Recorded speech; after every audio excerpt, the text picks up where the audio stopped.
Good morning students. उम्मीद है कि आप लोग लॉकडाउन के टाइम का सही इस्तेमाल कर रहे होंगे। और लॉकडाउन का अगर सही मतलब आपको बताया जाए, लॉकडाउन है ना, तो बाकी लोग सब वही समझ रहे हैं लॉकडाउन का मतलब कि अब कुछ नहीं हो रहा है, सब कुछ बंद है, कुछ काम नहीं हो रहा है, कोई पढ़ाई नहीं हो रही, सब लोग घर के अंदर है, तो सब कुछ बेकार सा है, कुछ भी नहीं है। लेकिन लॉकडाउन में आपको कुछ सोचने की जरूरत है कि इस लॉकडाउन में क्या लोग कर सकते हैं और किसको आप कर सकते हैं। तो सबसे पहले बात कर लेता हूँ लॉक। लॉक आप घर के अंदर हैं, है ना, लेकिन मेंटल आप फ्री हैं।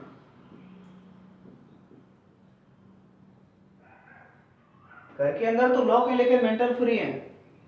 आप अपने दिमाग से एकदम स्वतंत्र हैं, बस फ्री माइंड सोचना है, फ्री माइंड, एकदम free mind. Okay, free mind.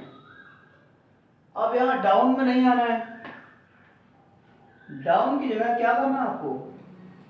Up करना है। अप, ये अपने स्ट्रेंथ को, किसको कम अप करना है? अपने स्ट्रेंथ को, मेमोरी पावर को। इसी लॉकडाउन में आप अपने लिए बहुत कुछ नया सीख सकते हैं। कोई नई लैंग्वेज सीख सकते हैं। इंग्लिश के अलावा आप चाहो तो तमिल, तेलुगु, मलयालम, जर्मन, है ना, फ्रेंच, इनमें से जो भी आपको अच्छा लगे, आप कोई एक लैंग्वेज सीखने का प्रयास करिए। देखो कितना इंप्रूवमेंट आता है। आप डेली योगा कर सकते हैं, फिटनेस के लिए सबसे ज़्यादा जरूरी है। ध्यान लगा सकते हैं, जिसे मेडिटेशन बोलते हैं, ये कर सकते हैं, ठीक है ना। तो लॉकडाउन के जैसा ऐसा कुछ भी नहीं है। अगर आप लोग चाहें तो बेहतरीन तैयारी कर सकते हैं एकदम। जब आप लॉकडाउन से बाहर निकले तो समझ लो कि एक नया रूप आपका होना चाहिए, एकदम से नया, अनबिलीवेबल। ओके, तो इस लॉकडाउन में आपको और देश दुनिया के बारे में समझिए। कैसे? इसको मिटा दो। घर के अंदर आप लॉक हैं, बाहर नहीं जा सकते, लेकिन इसके बावजूद भी अपने आसपास क्या हो रहा है जरा देखिए। देश में देखिए क्या हो रहा है, देश के बाहर देखिए क्या हो रहा है। आप उस पर नजर रख सकते हैं। अगर आपने हाल ही में देखा हो तो नेपाल ने भी ऑब्जेक्शन किया है। नेपाल ने क्या ऑब्जेक्शन किया हुआ है कि इंडिया ऑक्युपाइड सम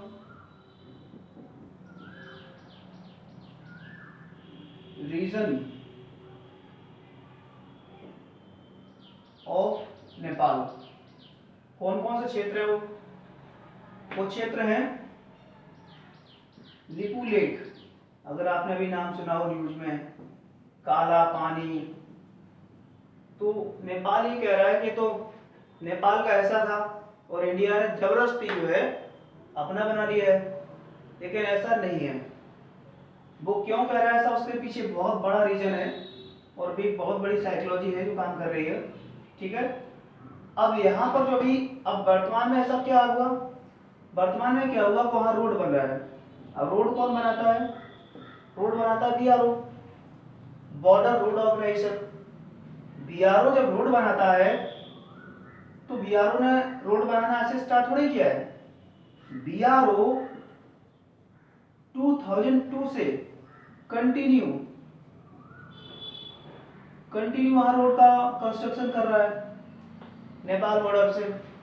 तो क्या इनको 18 साल में दिखाई नहीं दिया कि रोड वहां बन रहा है? उसके पीछे का रीजन बताते हैं आपको क्या है। उसके पीछे का रीजन है चाइना। चाइना क्या कर रहा है, आपको तो पता ही है कि इस समय दुनिया के सभी देश चाइना के खिलाफ खड़े हुए हैं कोरोना वायरस को लेकर। ठीक है, अब इस कोरोना वायरस की वजह से उसकी बहुत बेइज्जती हो रही है। वो अभी आपने नाम सुना होगा WHO का, बहुत बार न्यूज में आ रहा है, वर्ल्ड हेल्थ ऑर्गेनाइजेशन। अब WHO का जो चेयरमैन है इस समय जो बनाया गया है वो कौन है? WHO के चेयरमैन जो बनाए गए हैं वो है डॉक्टर हर्षवर्धन, है ना, डॉक्टर हर्षवर्धन, जो अपने इंडिया से है। अब चाइना को ये पता है कि अगर इंडिया उसका चेयरमैन है, अमेरिका लगातार प्रेशर बना रहा है, तो हमारी तो आफत आने वाली है। उन सब चीजों से बचने के लिए तो चाइना क्या कर रहा है, चाइना अब पॉलिसी भी कई एक तरह से होती है। अब थोड़ा और इंटरनेशनल रिलेशंस की बात की जाए, इंटरनेशनल रिलेशंस की बात की जाए तो वहां क्या होता है कि एक दूसरे से जो देश होते हैं वो कहीं ना कहीं कूटनीतिक चाल चलते रहते हैं। कभी सामने से बात नहीं करेंगे, बगल वाले से कर रहेंगे, हमसे तो भैया कुछ कहेंगे नहीं, लेकिन बगल वाला जो है सामने से आके अटैक करता है।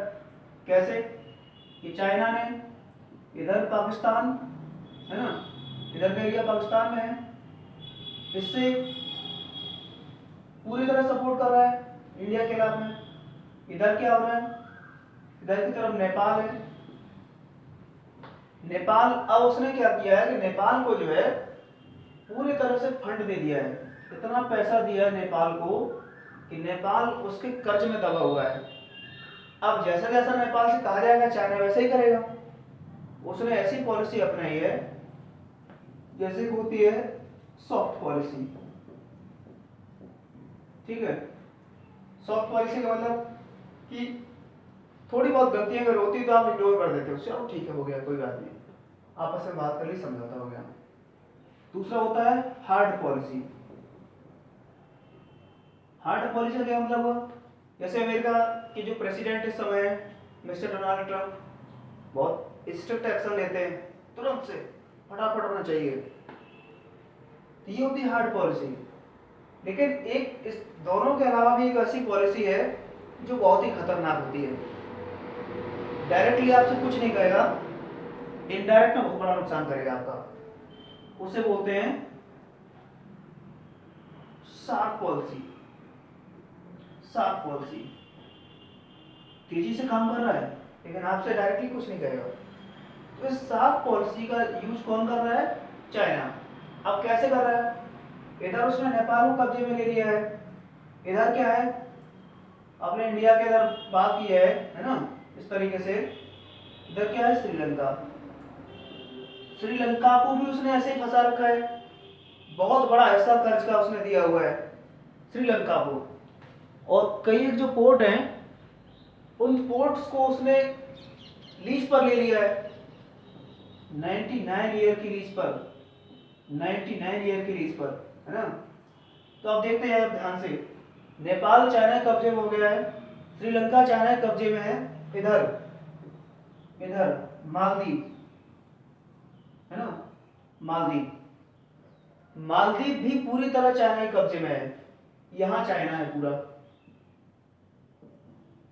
आप समझ लो ये चाइना जो यहां बैठा हुआ है, इधर पाकिस्तान, इधर मालदीव, इधर श्रीलंका, इधर नेपाल, ठीक है, चारों तरफ से इंडिया को घेरने का प्रयास कर रहा है, चारों तरफ से। अब ये क्यों कर रहा है? जब आसपास के आपके पड़ोसी आपके खिलाफ होंगे तो आप कोई बड़ा एक्शन नहीं ले सकते हैं, आप इंटरनेशनल लेवल पर आपकी जो पोजीशन है वो कहीं ना कहीं डाउन होगी। इस वजह से चाइना ने क्या किया है, सबको इतना ज्यादा फंड दिया हुआ है, इतना ज्यादा पैसा दिया हुआ है कि उस पैसे का ये लोग क्या कर रहे हैं, इस्तेमाल तो कर रहे हैं लेकिन अब उनके हिसाब से काम कर रहे हैं। उसने एक काम और क्या किया हुआ है कि नेपाल आपको पता है हिंदुस्तान से इसके अच्छे रिलेशन रहे पीछे, क्योंकि यहाँ भी लोग हिंदी बोलते हैं, और नेपाल और इंडिया के बीच में अभी भी कोई इंटरनेशनल वीज़ा अलाउ नहीं है, एप्लीकेबल नहीं है। आप सीधे सीधे नेपाल जा सकते हैं, नेपाल से आदमी इंडिया में आ सकता है। अब क्या हो रहा है कि इधर चाइनीज लोगों ने क्या किया है, इधर नेपाल में भी चाइनीज लैंग्वेज को पढ़ाना स्कूलों में कंपलसरी कर दिया है। जो भी स्कूल नेपाल में खुला है वो सिर्फ चाइनीज पढ़ना उसमें कंपलसरी है। अब ये बात सोचिए कि जो वहाँ लोग हिंदी बोल रहे हैं, तो इनका लगाव किसकी तरफ है, इंडिया की तरफ है ना। जब वहाँ के बच्चे आगे चल के अब चाइनीज बोलेंगे तो उनका लगाव कहाँ हो जाएगा, उनका लगाव होगा चाइना की तरफ। इस तरह से नेपाल इंडिया से हमेशा के लिए दूर हो जाएगा। इसे बोलते हैं सार्क पॉलिसी। इसी सार्क पॉलिसी की बेसिस पे क्या हो रहा है, इधर से नेपाल ने एक्शन लिया है इंडिया के खिलाफ में, इधर पाकिस्तान तो हमेशा अगेंस्ट में रहता ही है। तो इतनी सारी चीजें हो रही हैं अपने आसपास में।